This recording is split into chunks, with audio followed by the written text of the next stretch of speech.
أعوذ بالله من الشيطان الرجيم بسم الله الرحمن الرحيم الحمد لله رب العالمين والصلاة والسلام على أشرف الأنبياء والمرسلين وعلى آله وصحبه أجمعين رب اشرح لنا صدورنا ويسر لنا أمورنا واحلل عقدة من ألسنتنا يفقه أقوالنا. Baik, pada petang ini kita akan sambung semula bacaan kitab Al-Qistas Al-Mustaqim untuk siri yang kedua. Sambung pada muka surat 53 cetakan Darul Minhaj. Itu ini kawan Imam Ghazali yang bermazhab ta'limi itu menanyakan tentang wadih, peletak ataupun pengasas bagi mizan.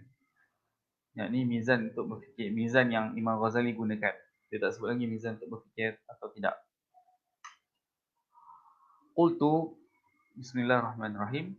Qala qultu wa hal ta'lamu wadi'al mizan fil asli man huwa wadi'ul awwal alladhi minhu yu'lamu hadha al-wazn. Qala la wa min ayna ahtaju ilayh wa qad 'araftu sihhata al-mizan bil musyahadati wal 'iyan. Sahabat dia yang taklimi tu kata dia tak nak tahu pun sebab dia dah ada dia punya mizan tu sendiri, iaitu mizan dia yang zahab dengan fiddah tu. Bal akulu al-baqla wa la as'alu 'an al-mabqalati fa inna wadi'a al-mizani la yuradu li'aynihi bal yuradu liyu'rafa minhu sihhatu al-mizani wa kayfiyatu al-wazni wa ana qad 'araftuhu kama hakaytuhu 'araftuhu fastaghnaytu 'an muraja'ati wadi'i al-mizani 'inda kulli waznin fa inna dhalika yatulu wa la yudhfaru bihi fi kulli hin ma'a anni fi ghunyatin 'anhu. Qultu, Imam Ghazali jawab, fa in ataituka bi mizanin fil ma'rifah. Jadi sahabat ta'lim itu mengatakan tentang mizan timbangan yang diketahui secara literal. Ni yang biasa kita gunalah kan.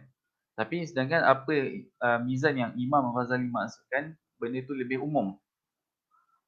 Jadi Imam Ghazali dalam kitab ini ingin menekankan tentang mizan ma'rifah. Lepas ni Imam Ghazali akan membawa contoh bahawa mizan itu sendiri ada banyak dan semuanya digunakan sebagai takaran ataupun pengukur untuk apa jua segi, sama ada perkara yang hissi ataupun maknawi. Qultu fa in ataituka bi mizanin fil ma'rifati mithli hadha wa asahha minhu wa azyada alayh bi an u'arrifa wadi'ahu wa mu'allimahu wa musta'milahu fayakunu wadi'uhu huwa Allah Ta'ala. Mizan ma'rifah pengasasnya ialah Allah Ta'ala. Wa mu'allimuhu Jibril, yang mengajarkannya Jibril. Wa musta'miluhu al-Khalilu wa Muhammadun wa sairul anbiya'i salawatullahi alaihim ajma'in. Penggunanya ialah Nabi Ibrahim, Nabi Muhammad dan sekalian Nabi.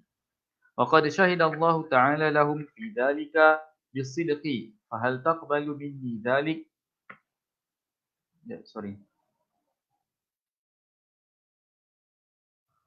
Fahal taqbalu minni dhalik wa hal tusaddiqu bihi? Maksudnya kalau Imam Ghazali katakan sedemikian, adakah sahabat ini akan terima apa dakwaan Imam Ghazali tersebut? Faqala wallah kaifa la usaddiqu bihi in kana fi dhuhuri mithla ma hakaituhu lak. Sudah tentu aku akan terima kalau apa yang kau nyatakan macam tu. Faqultu al-ana atawassamu fika syama'il al-qiyasah. Ini tentang ciri umum bagi takaran ataupun ukuran. وقد صدق رجائي في تقويمك وتفهيمك حقيقة مذهبك في تعليمك فأكشف لك عن الموازين الخمسة المنزلة في القرآن لتستغني به عن كل إمام وتجاوز حد العميان ويكون إمامك المصطفى صلى الله عليه وسلم وقائدك القرآن ومعيارك المشاهدة والعيان. Maksudnya cukup dengan mizan ma'rifah yang Nabi ajar kepada kita, maka kita tidak perlu mengikut imam yang didakwa sebagai imam di sisi penganut mazhab ta'limi ini. Dan begitu juga kalau kita praktikan dalam masa sekarang. Fa'lam anna mawazin al-Qur'an fil asli thalathah. Mizanut ta'adul wa mizanut talazum wa mizanut ta'anud. Di sini Imam Ghazali menyatakan mizan dalam Quran ada 5. Kemudian ada pecahannya, ta'adul tu pecah kepada 3, akbar, awsat dan asghar. Lakin mizanut ta'adul yanqasimu ila thalathatin ila al-akbari wal awsati wal asghari fayasiru al-majmu'u khamsatan. Pertama sekali tentang pengenalan mizan ini. Pertama, mizan ta'adul. Mizan ta'adul yang dimaksudkan Imam Ghazali ini ialah qiyas iqtirani. Manakala mizan ta'adul yang akbar, iqtirani syakal awal, kemudian awsat ialah syakal tsani dan asghar syakal thalith. Manakala talazum pula ialah qiyas istithnai muttasilah dan ta'anud pula ialah munfasilah. Qiyas istithnai munfasil. Fasirul majmu'u khamsatan. Okey, selesai bab pengenalan. Kemudian kita akan masuk bab seterusnya. Tapi sebelum tu,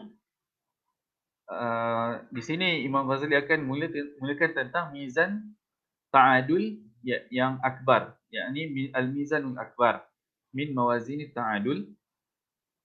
Pertama sekali kena review balik tentang syakal awal ini, iaitu qiyas iqtirani syakal awal. Antara poin pentingnya ialah dia menghasilkan al-matalibul arba'ah. Maksudnya sama ada kulli kulliyah mujibah ataupun kulliyah salibah dan juz'iyah mujibah ataupun juz'iyah salibah. Jadi empat-empat tu terhasil, boleh dihasilkan melalui syakal awal. Itu satu. Kemudian secara umum tentang bab ini, Imam Ghazali juga menyatakan tentang cara untuk kita berdebat ataupun cara untuk kita tak semesti berdebat tapi lebih kepada perbincangan lah, secara umum perbincangan. Dan perbincangan tu boleh jadi berdebat kan, berdebat sebahagian daripada perbincangan. Jadi cara untuk perbincangan untuk menghasilkan satu kata sepakat ialah pertama sekali kita cari bahagian yang kita sepakat. Kemudian bila dah tahu apa yang kita sepakati, baru kita masuk ke bahagian yang kita perselisihkan. Jadi daripada perselisihan, lepas kita tahu apa yang kita perselisihkan, maka perbincangan itu akan jadi lebih objektif. Itu satu. Kemudian yang kedua ialah tentang pencerakinan kias. Kias terdiri daripada dua mukadimat ataupun premis. Jadi premis itu digabungkan supaya menghasilkan satu kias. Cara gabungkan tu antaranya yang paling jelas ialah dia mesti ada dua bahagian premis yang berulang. Maka dua bahagian premis yang berulang itu akan dibuang dan apa yang berbaki itulah natijah bagi kias tersebut. Jadi kalau dalam satu-satu perbincangan tentang apa-apa dakwaan sekalipun, maka kita boleh katakan dakwaan itu ialah qadaya ataupun ialah qadiyah ataupun itulah kias, itulah natijah kias. Jadi daripada dakwaan tu kita kena cari dia punya asas. Sejauh mana kita nak mengatakan satu-satu dakwaan benar, kita cari asas bagi setiap kandungan dakwaan tersebut. Maka kandungan dakwaan ataupun hujah ataupun natijah tu sendiri perlu dikembalikan kepada premis yang sebelumnya. Jika kita dapati ada satu premis sebelumnya yang boleh dikembalikan lagi kepada sesuatu yang lebih asas, maka kita perlu kembalikan.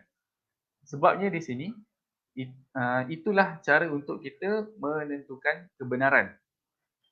Jika satu dakwaan tidak boleh dikembalikan kepada suatu premis yang diyakini, maka dakwaan tu secara tidak langsung dia tidak kukuh ataupun tidak kuat untuk dijadikan hujah ataupun dakwaan. Secara tidak langsung, setiap premis kita perlu pastikan dia tergolong dalam bahagian yakiniat ataupun dia adalah satu yang daruri, yakni ia adalah yakiniat, dan yakiniat sebagaimana yang pernah dipelajari ada enam bahagian yang umum yang ataupun yang utama. Pertama ialah awaliyat, kedua musyahadat, ketiga mujarrabat, keempat mutawatirat, kelima hadisiyat, keenam mahsusat. Berkenaan yakiniat yang enam ni boleh rujuk kitab Idahul Mubham, syarah Sulam Munawwarah. Okey, sama baca. Bismillahirrahmanirrahim. Al-qawlu fil mizan al-akbar min mawazin at-ta'adul. مقالي هذا الرفيق الكيس من رفقاء أهل التعليم. اشرح لي الميزان الأكبر من موازين التعادل أولا، واشرح لي معاني هذه الألقاب، وهي التعادل والتلازم والتعاند والأكبر والأوسط والأصغر، فإنها ألفاظ غريبة ولا شك أن تحتها معاني دقيقة. فقلت: أما معنى هذه الألقاب فلا تفهمها إلا بعد شرحها وفهم معانيها، لتدرك بعد ذلك مناسبة ألقابها في حقائقها. Sahabat taklim ini bertanyakan tentang penamaan bagi mizan yang Imam Ghazali namakan. وأعلمك أولا أن هذا الميزان يشبه الميزان الذي حكيته في المعنى دون الصورة، فإنه ميزان روحاني فلا يساوي الميزان الجسماني. Di sini Imam Ghazali ada menyatakan istilah iaitu tentang mizan ruhani dan mizan jismani. Secara mudah, makna lain bagi mizan ruhani ialah mizan maknawi, dan mizan jismani pula nama lainnya ialah mizan hissi. Wa min aina yalzamu an yusawiyahu al-mawazinul jismaniyatu aidan takhtalif.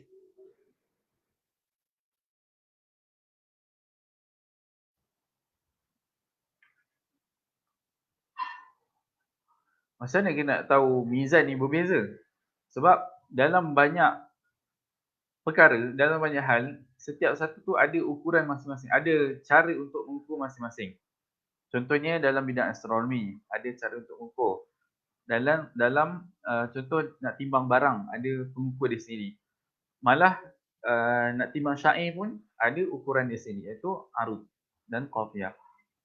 فإن القرصون ميزان والطيار ميزان بل الأسطرلاب ميزان لمقادير حركات الفلك، والمسطرة ميزان لمقادير الأبعاد في الخطوط، والشاقول ميزان لتحقيق الاستقامة والانحناء، وهي وإن اختلفت صورها مشتركة في أنها تعرف بها الزيادة من النقصان.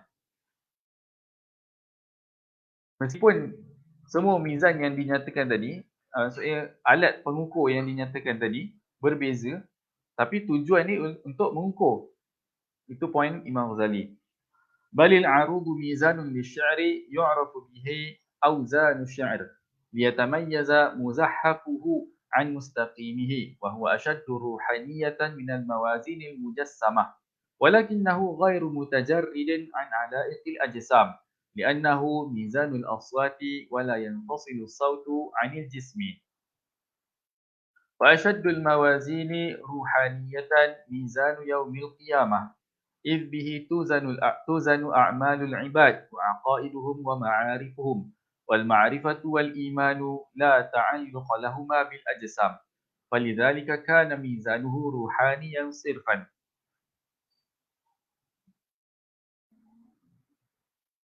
وكذلك ميزان القرآن للمعرفة روحاني، لكن يرتبط تعريفه في عالم الشهادة بغلاف. لذلك الغلاف التصاق بالأجسام وإن لم يكن هو جسما، فإن تعريف الغير في هذا العالم لا يمكن إلا بالمشافهة، وذلك بالأصوات، والصوت جسماني، أو بالكتابة وهي الرقوم، وهي أيضا نقش في وجه القرطاس وهو جسم. هذا حكم غلافه الذي يعرض فيه، وأما هو في نفسه. Maksudnya cara kita nak menyampaikan ataupun cara kita nak mengenalkan mizan makrifah tu sama ada melalui penulisan ataupun percakapan. Dua-dua tu bersifat jismani, berkait dengan jismani. Sebab percakapan berkait dengan suara kan. Yang suara terhasil daripada getaran. Manakala kalau penulisan melibatkan penulisan. Penulisan tu memerlukan objek tertentu untuk kita menghasilkan tulisan. Jadi mizan tu tapi dia secara sendiri ruhani, cuma cara penyampaiannya jismani. Wa amma huwa fi nafsihi faruhaniyun mahdhun la 'alaqata lahu ma'al ajsam id yuzanu bihi ma'rifatullah ta'ala al-kharijatu 'an 'alamil ajsam al-muqaddasatu 'an an tunasibal jihati wal aqtar fadlan 'an nafsil ajsam lakinnahu ma'a dhalika dhu 'amudin wa kiffatain. Mizan ruhani ni, mizan ma'rifah yang bersifat ruhani ni, walaupun dia ruhani, dia ada amud dan kifah, kifatain. Amud tu maksudnya dia punya tiang dia, dan kifatain tu dua sisi dia. Wal kifatani muta'alliqatani bil amud, wal amudu mushtarakun fil kifatain lirtibati kulli wahidatin minhuma bihi, hadha fi mizan ta'adul. Mizan ta'adul maksudnya kenapa Imam Ghazali namakan sebagai mizan ta'adul ialah kedua-dua tu dia maksudnya dia mengibaratkan benda ni macam dacing. Hadza fi mizan ta'adul. Maka kalau macam dacing, dua-dua sisi kena seimbang. Maksudnya dua-dua sisi kena seimbang supaya penengah dia tegak. وأما ميزان التلازم فهو بالقبان أشبه لأنه ذو كفة واحدة لكن تقابلها من الجانب الآخر الرمانة وبها يظهر التفاوت والتقدير. Ini saya tak ingat pula nak tengok qabban tu macam mana atau rumanah, tapi dapat agak mungkin dia macam ada dia satu batang je lah. Allahu a'lam. Faqala hadhihi qantanatun 'azimah. Qantanah ialah kata-kata yang besar. Maksudnya sembang kencang. Fa ainal ma'na? Fa inni asma'u ja'ja'atan wa la ara tihna. Aku dengar bunyi tapi aku tak jumpa apa dia, apa point dia. Faqultu lahu isbir wa la ta'jal bil Qur'ani min qabli an yuqda ilayka wahyuh. Wa qur rabbi zidni 'ilma. Wa'lam anna al-'ajalata min asy-syaitan wat-ta'anni min ar-rahman. Fa'lam anna al-mizan al-akbar huwa mizan al-khalil salawatullah alayhi alladhi ista'malahu ma'a Namrud. Faminhu ta'allamna hadha al-mizan lakin biwasitatil Qur'an. Kemudian Imam Ghazali hendak menunjukkan asal mizan ta'adul yang akbar ni, mizan ataupun mizan akbar lah. Dia nak menyatakan asasnya daripada Al-Quran. Kalau sebelum ni di bahagian pengenalan dia dah nyatakan, tapi itu secara umum. Dan sekarang dia akan nyatakan secara lebih terperinci tentang peristiwa Nabi Ibrahim berhujah dengan Raja Namrud. وَذَلِكَ أَنَّ نَمْرُودَ ادَّعَى الْإِلَاهِيَّةَ وَكَانَ الْإِلَهُ عِنْدَهُمْ بِالِاتِّفَاقِ عِبَارَةً عَنِ الْقَادِرِ عَلَى كُلِّ شَيْءٍ. فَقَالَ إِبْرَاهِيمُ الْإِلَهُ إِلَهِي li'annahu alladhi yuhyi wa yumit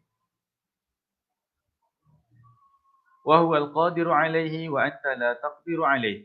Faqala ana uhyi wa umit, yani annahu yuhyi an-nutfata bil wiqa'i wa yumitu bil qatli. Jika kita perhatikan ayat Quran tersebut, dia nyatakan bahagian ana uhyi wa umit je, dia tak sebutkan yang sebelum tu. Maksudnya ada berlaku hazaf. Sebab ni pun lagi satu poin penting, iaitu Al-Quran dari segi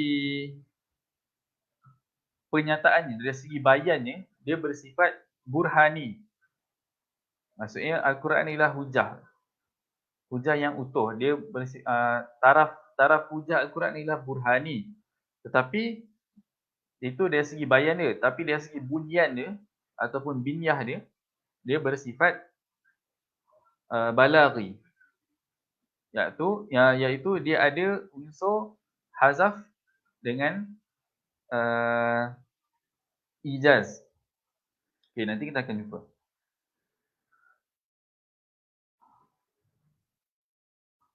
So, balik kepada Namrud tu.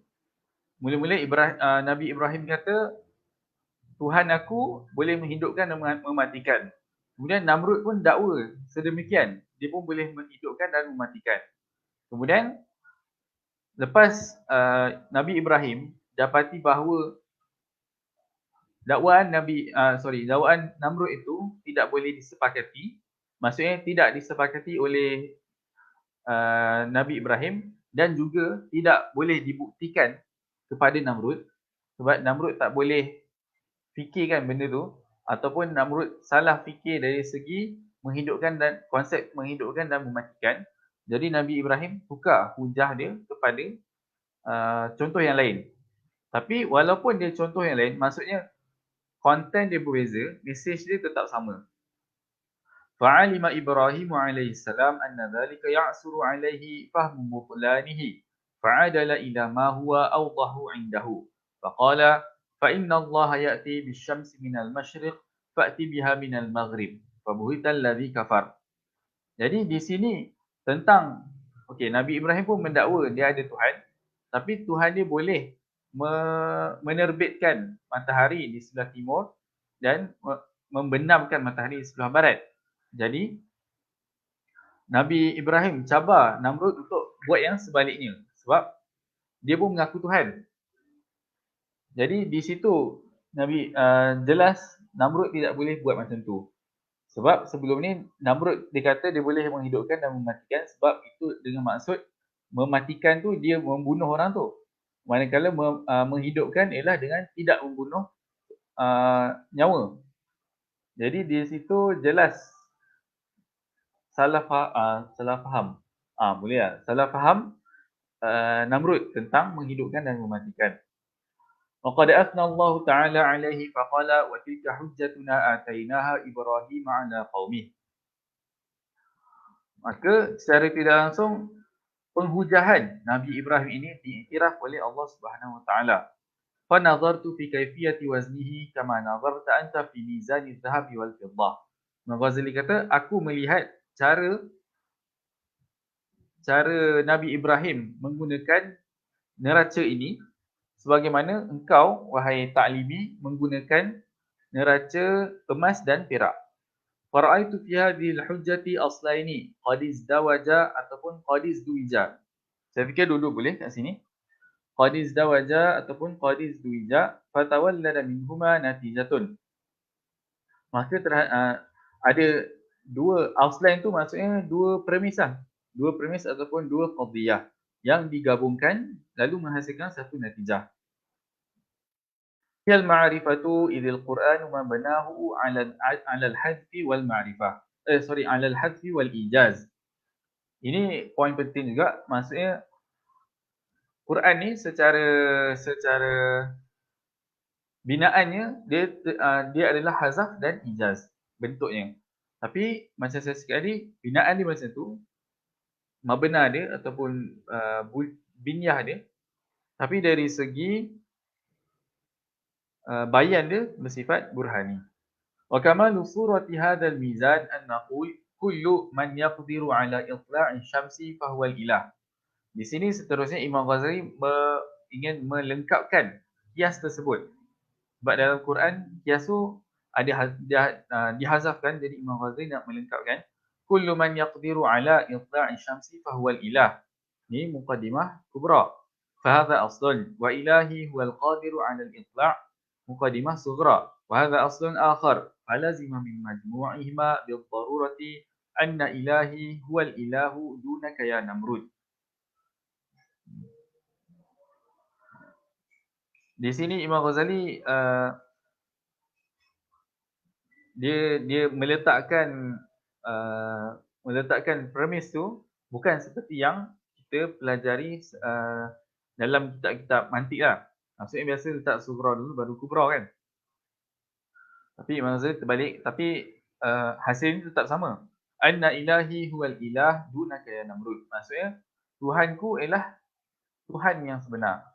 فانظر الآن هل يمكن أن يعترف بالأصلين معترف ثم يشك في النتيجة أو هل يتصور أن يشك في هذين الأصلين شاك.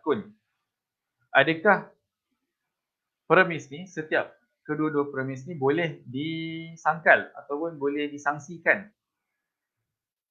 Lihat, فإن قولنا الإله هو القادر على إطلاع الشمس لا شك فيه لأن الإله كان عندهم وعند كل أحد عبارة عن القادر على كل شيء وإطلاع الشمس من جملة تلك الأشياء وهذا أصل معلوم بالوضع والاتفاق.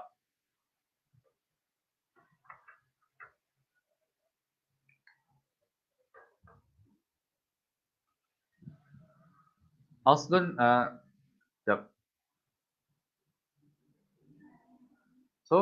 seterusnya Imam Ghazali ingin menerangkan setiap satu premis itu, sejauh mana dia boleh diterima ataupun tidak. Tengok di sini Imam Ghazali nyatakan wa hadha aslun ma'lumun bil wad'i wal ittifaq.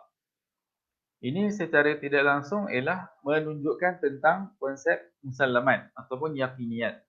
Musallamat. Maknanya benda yang dua-dua pihak boleh terima. Qaulana al-qadiru 'ala al-itla'i huwa Allahu dunaka ma'lumun bil musyahadah. Pihak yang mampu untuk menerbitkan matahari ialah Allah dan bukan kau. Jadi benda ni boleh diketahui secara penglihatan, iaitu kita melihat sendiri bahawa Namrud memang tak buat benda tu. Fa inna ajza Namruda wa ajza kulli ahadin siwa man yuharriku syamsa musyahadun bil his. Wa na'ni bil ilah muharrika syamsi wa mutli'aha. Fa yalzamuna min ma'rifati al-asl al-awwal al-ma'lumi bil wad'i al-muttafaqi alayh wal asl al-thani al-ma'lumi bil musyahadah. Premis pertama diketahui, maksudnya premis pertama bersifat musallam, manakala premis kedua bersifat musyahad ataupun mahsus. Anna Namruda laysa bi'ilah wa innamal ilahu huwa Allah Ta'ala.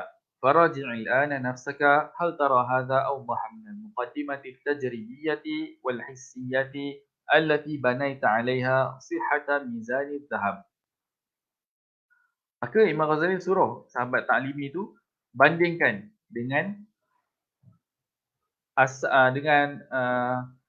sifat premis setiap pihak gunakan. Maksudnya yang ta'limi itu gunakan sifat premis itu apa? Tajribiyah dan hissiyah.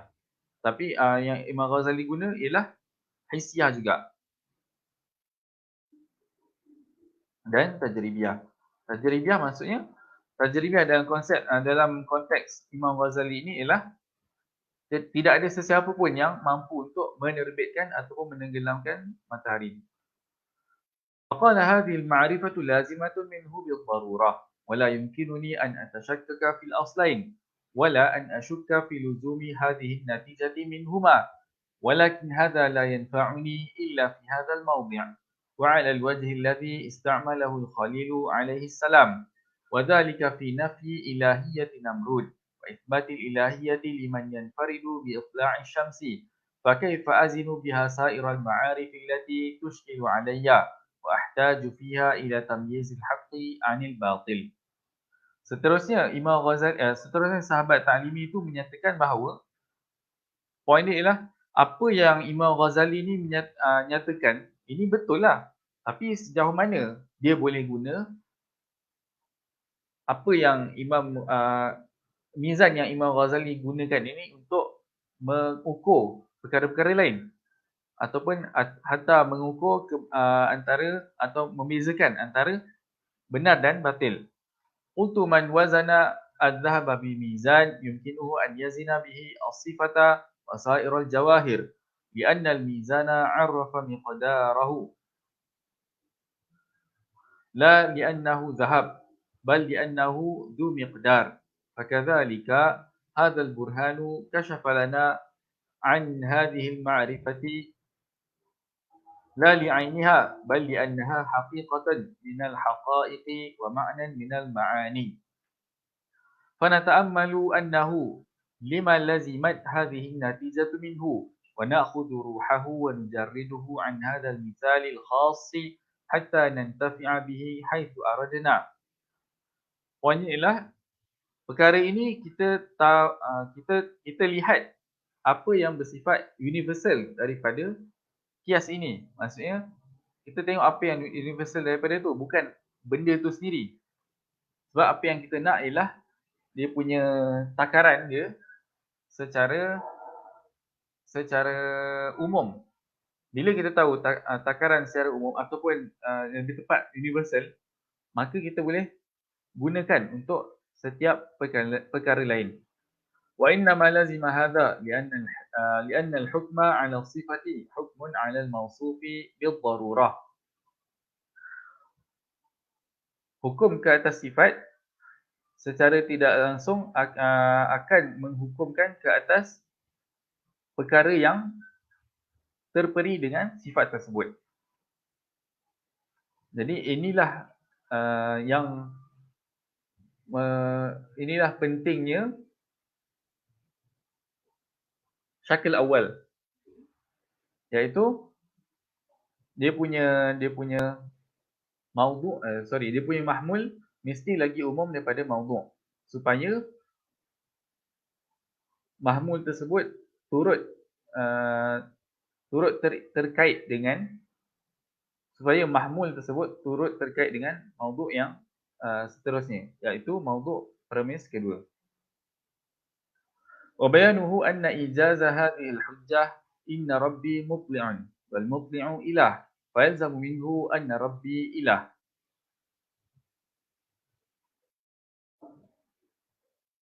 Al-mutli'u sifatur rabb. Faqad hakamna 'ala al-mutli'i alladhi huwa sifatun bil ilahiyyah falazima minhu al-hukmu 'ala rabbi bil ilahiyyah. Fakadhalika fi kulli maqamin hasalat li ma'rifatun bi sifati syai' wa hasalat ma'rifatun ukhra bi thubuti hukmi tilka sifah. Fayatawalladu li minhuma ma'rifatun thalithatun bi thubuti al-hukmi 'ala al-mawsufi bid darurah. Sebab itulah kita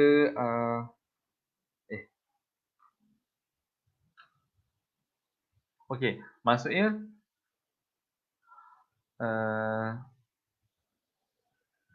sabar nanti dulu.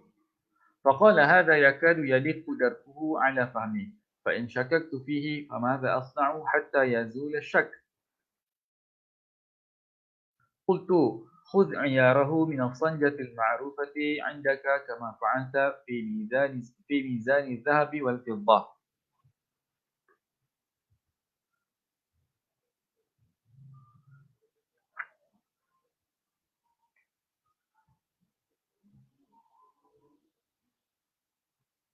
Seterusnya, soalan daripada sahabat Ta'limi itu ialah tentang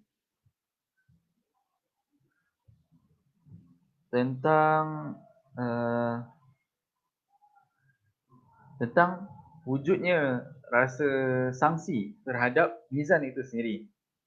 Jadi Imam Ghazali menyatakan solusi seterusnya ialah kiaskan dengan mizan yang fizikal itu. Khudh 'iyarahu min as-sanjati al-ma'rufati 'indaka kama fa'alta fi mizan adh-dhahabi wal fiddah فقال كيف آخذ عيارها وأين الصنجة المعروفة في هذا الفن؟ قلت الصنجة المعروفة هي العلوم الأولية الضرورية المستفادة إما من الحس أو التجربة أو غريزة العقل. Sanjah ma'rufah. Sanjah ma'rufah di sini ialah, sanjah tu ialah pemberat tu. Pemberat dacing. Maksudnya pemberat itu yang menjadi takaran kebenaran. Jadi secara untuk kes ta'anud ini ataupun untuk mizan ma'rifah ni, Imam Ghazali menyuruh sahabat taklimi itu menjadikan perkara-perkara awaliyat dan daruriyat sebagai sanjah, sebagai takaran kebenaran. Dan perkara tersebut ialah yakiniyat yang saya nyatakan tadi, yang ada 6. Namun di sini dinyatakan hanya 3. Imma minal hissi aw tajribati aw gharizatil aqli. Fanzur fil awwaliyat hal yatasawwaru an yathbuta hukmun ala sifatin illa wa yata'adda ila al-mawsuf. Dari segi awaliyat, kita kena tengok adakah kita kena tengok hukum tu mestilah hukum terhadap satu-satu sifat mestilah dirangkumi ataupun mestilah terkait dengan perkara yang terperi dengan sifat tersebut. Maksudnya sesuatu perkara yang ada sifat tersebut mesti boleh dihukumkan ataupun mesti boleh dikiaskan dengan perkara lain yang ada sifat yang sama. فَإِذَا مَرَّ بَيْنَ يَدَيْكَ مَثَلًا حَيَوَانٌ مُنْتَفِحُ الْبَطْنِ وَهُوَ بَغْلٌ فَقَالَ قَائِلٌ هَذَا حَامِلٌ فَقُلْتَ لَهُ هَلْ تَعْلَمُ أَنَّ الْبَغْلَ عَقِيمٌ لَا يَلِدُ فَقَالَ نَعَمْ أَعْلَمُ هَذَا بِالتَّجْرِبَةِ فقلت له فهل تعلم أن هذا بغل فنظر فقال نعم قد عرفت ذلك بالحس والإبصار فقلت فالآن هل تعرف أنه ليس بحامل. Sebab baghal itu dia setahu saya dia kacukan antara kuda dengan keldai. Jadi lepas dia dikacuk, dia tidak boleh menghasilkan anak.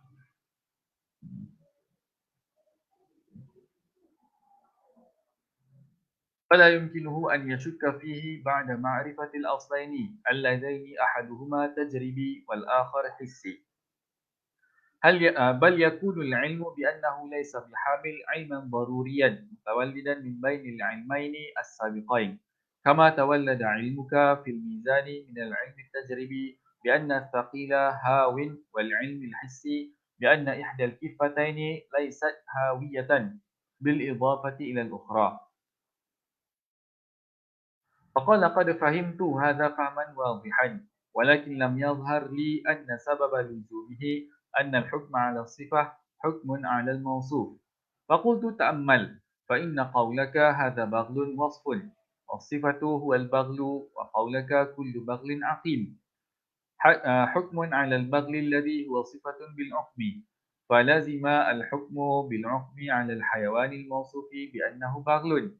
وكذلك إذا ظهر لك مثلا أن كل حيوان حساس ثم ظهر لك في الدود أنه حيوان دود إله أولاد أنه حيوان فلا يمكنك أن تشك في أنه حساس. ومنهاجه حساس maksudnya boleh sensitif ataupun kata boleh bergerak. Bukan boleh bergerak, itu mutaharrik. Boleh hassas maksudnya dia ada sana ada sensitivity, bukan, dia ada deria, ada maksudnya dia ada sifat, mungkin boleh kata sensitivity, bukan sensitivity, dia ada his, ada panca indera, ada deria. Sekejap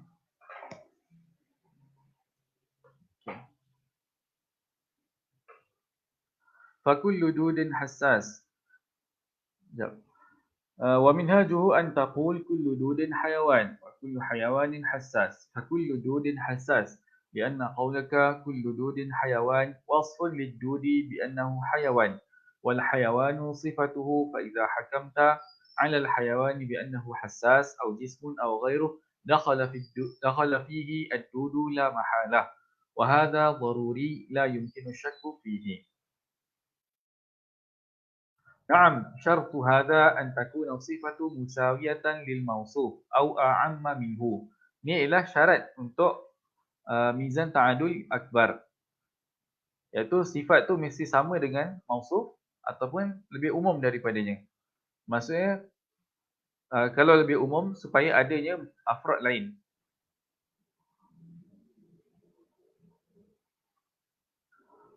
حتى يكون الحكم عليه يشمل الموصوف به بالضرورة وكذلك من سلم في النظر الفقهي أن كل نبيذ مسكر وكل مسكر حرام لم يمكنه أن يشك بأن كل نبيذ حرام لأن المسكر وصف للنبيذ فالحكم عليه بالتحريم يتناول النبيذ إذ يدخل فيه الموصوف لا محالة وكذلك في جميع أبواب النظريات. فقال قد فهمت فهما ضروريا أن إيقاع الازدواج بين الأصلين على هذا الوجه مولد لنتيجة ضرورية وأن برهان الخليل عليه السلام برهان صحيح وميزانه ميزان صادق وتعلمت حده وحقيقته وعرفت عياره من الصنجات المعروفة عندي ولكن أشتهي أن أعرف مثالا لاستعمال هذا الميزان من مظان الإشكال في العلوم فإن هذه الأمثلة واضحة بأنفسها لا يحتاج فيها إلى ميزان وبرهان فقلت هيهات فبعض هذه الأمثلة ليست معلومة بأنفسها. Seterusnya tentang premis yang saya nyatakan tadi tentang mengembalikan setiap premis kepada asal yang daruri. فقلت هيهات فبعض هذه الأمثلة ليست معلومة بأنفسها بل هي متولدة من ازدواج الأصلين. Ada sebahagian yang kita tahu sebab kita dah tahu benda yang sebelumnya. So maksudnya benda tu natijah daripada kias sebelumnya. Jadi setiap premis itu untuk kita terima maka ia perlu dikembalikan kepada asas yang paling daruri. بل هي متولدة من ازدواج الأصلين إذ لا يعرف كون هذا الحيوان مثلا عقيما إلا من عرف بالحس أنه بغل وبالتجربة أن البغل لا يلد وإنما الواضح بنفسه هو الأولي فأما المتولد من أصلين فله أب وأم فلا يكون أوليا واضحا بنفسه بل بغيره ولكن ذلك الغير أعني الأصلين قد يكون واضحا في بعض الأحوال وذلك بعد التجربة وبعد الإبصار وكذلك كون النبيذ حراما ليس واضحا بنفسه بل يعرف بأصلين أحدهما أنه مسكر وهذا يعلم بالتجربة والثاني أن كل مسكر حرام وهذا بالخبر الوارد عن الشارع فهذا يعرفك كيفية الوزن بهذا الميزان وكيفية استعماله. Maksudnya wahada bil khabaril warid 'an syari' itu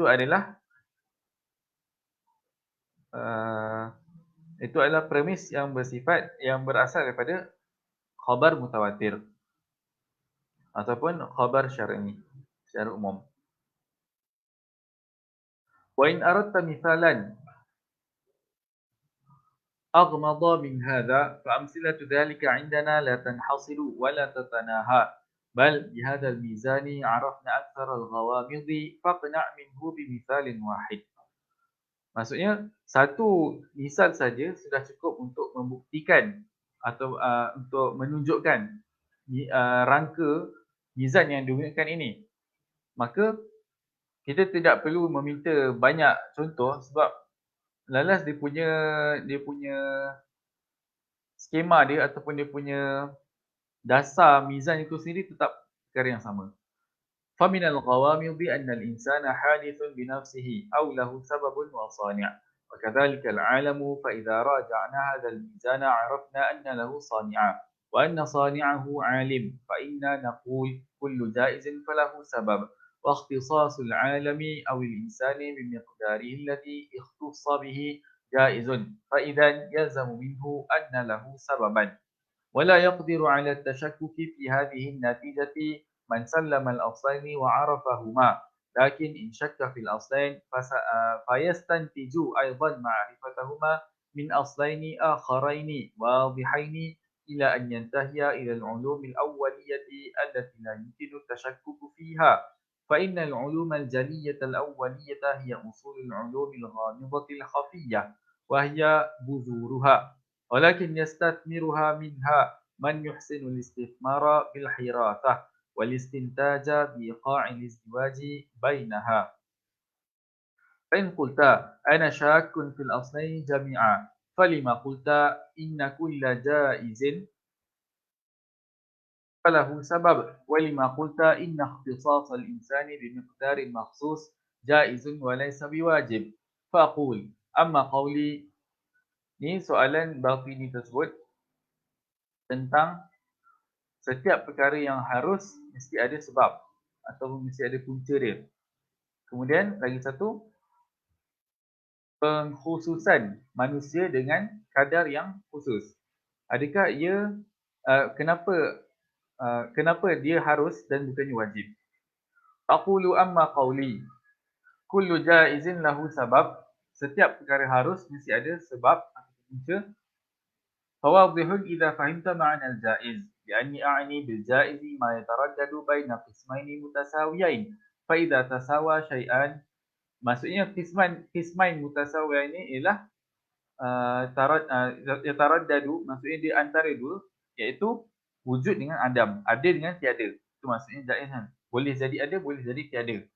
لأني أعني بالجائز فإذا تساوى شيئان لم يختص أحدهما بوجود وعدم من ذاته. Bila dia dua-dua sama, maksudnya tak menghasilkan apa-apa.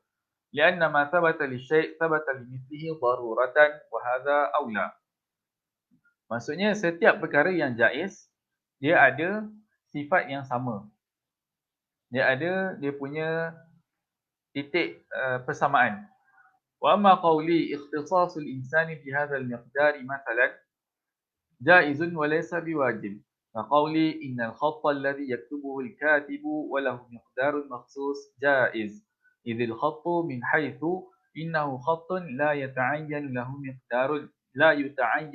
مقدار واحد، بل يتصور أن يكون أطول وأقصر. Pengkhususan manusia dengan kadar tertentu juga adalah harus, sebab benda tu boleh jadi kadar tertentu tu maksudnya tinggi ataupun rendah, itu antaranya lah, dan boleh jadi kurus ataupun berisi, itu pun antaranya. Dan di sini benda miqdar tu, ukuran tu, dia kembali kepada khat, iaitu garisan, dan garisan boleh jadi panjang ataupun pendek. Maka di situ bila dia boleh jadi panjang atau pendek, ada ataupun tak ada, dia dikira sebagai jaiz dan dia menerima pelbagai sudut kebarangkalian. Idil khattu min haitsu innahu khattun la yuta'ayyanu lahu miqdarun wahid, bal yutasawwaru an yakuna atwala wa aqsar, fakhtisasuhu bi miqdarihi amma huwa atwal wa aqsar sababuhu al-fa'ilu la mahalah. Siapa yang mengkhususkan sesuatu itu pendek atau panjang ialah pelakunya lah, ataupun penciptanya. Idh nisbatul maqadiri ila qabulil khatti laha mutasawiyah. Mutasawiyah tu maksudnya boleh menerima pelbagai ihtimal, boleh menerima pelbagai keadaan. وهذا ضروري كذلك نسبة المقادير إلى شكل الإنسان وأطرافه متساوية فتخصيصها لا محالة بفاعل. Maksudnya kalau dalam kes manusia ni, pihak yang mengkhususkan bentuk manusia itu ialah Allah Subhanahu Wa Taala.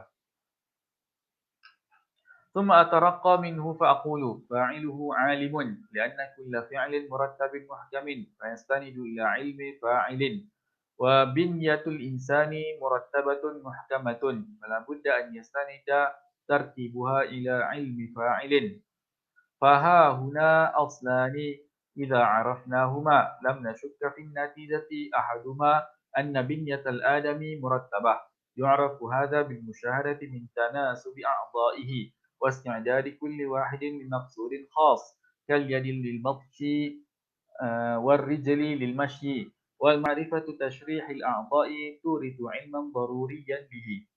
Maksudnya معرفة تشريح الأعضاء maksudnya ilman darurian di sini ialah dari segi musyahadah. Maksudnya kita nampak sendiri bila kita membedah.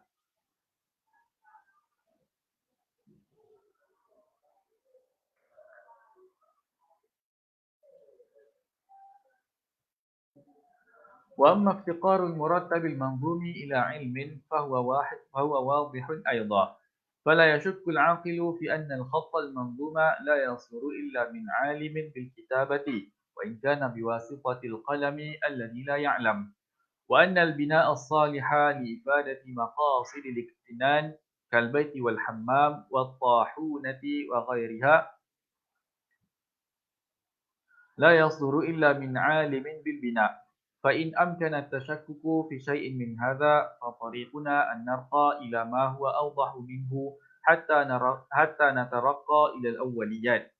Poin dia ialah apa-apa hal kembalikan setiap dakwaan ataupun setiap premis kepada awaliyat ataupun yaqiniyat. وشرح ذلك ليس من غرضنا بل الغرض syarah kepada perkara tadi tu untuk mengembalikan setiap premis kepada awaliyat itu bukanlah tujuan utama. Kerana tujuan utama ialah nak menyatakan bahawa bila dua premis digabungkan maka akan menghasilkan natijah. Itulah tujuan yang utama. Balil gharadu an nubayyana anna istiwaj al-awwaliyat 'ala al-wajh alladhi awqa'ahu al-khalil salawatullahi alayhi mizanun sadiqun mufidun li ma'rifatin haqiqiyyah. ولا قائل بإبطال هذا فإنه إبطال لتعليم الله تعالى أنبياءه وإبطال لما أثنى الله سبحانه وتعالى عليه إذ قال وتلك حجتنا آتيناها إبراهيم على قومه والتعليم لا محالة حق إن لم يكن الرأي حقا وفي إبطال هذا إبطال للرأي والتعليم جميعا ولا قائل به أصلا. Kalau kita menafikan taklim daripada Allah ini, kita juga akan menafikan ra'yun. Maksudnya kita akan menafikan kias. Itu maksudnya. Malah menafikan kedua-duanya sekali. Sebab di sini Al-Quran, Imam Ghazali ingin menunjukkan bahawa Al-Quran mengiktiraf kias ataupun mizan ini, mizan ta'adul al-akbar. Jadi saya fikir itu sahaja untuk hari ini. Sehingga mau ke surat 69. InsyaAllah kita akan bersambung ke sesi seterusnya. Wassallallahu ala sayyidina Muhammad wa ala alihi wa sahbihi ajma'in walhamdulillahi rabbil alamin. Dan selamat berbuka.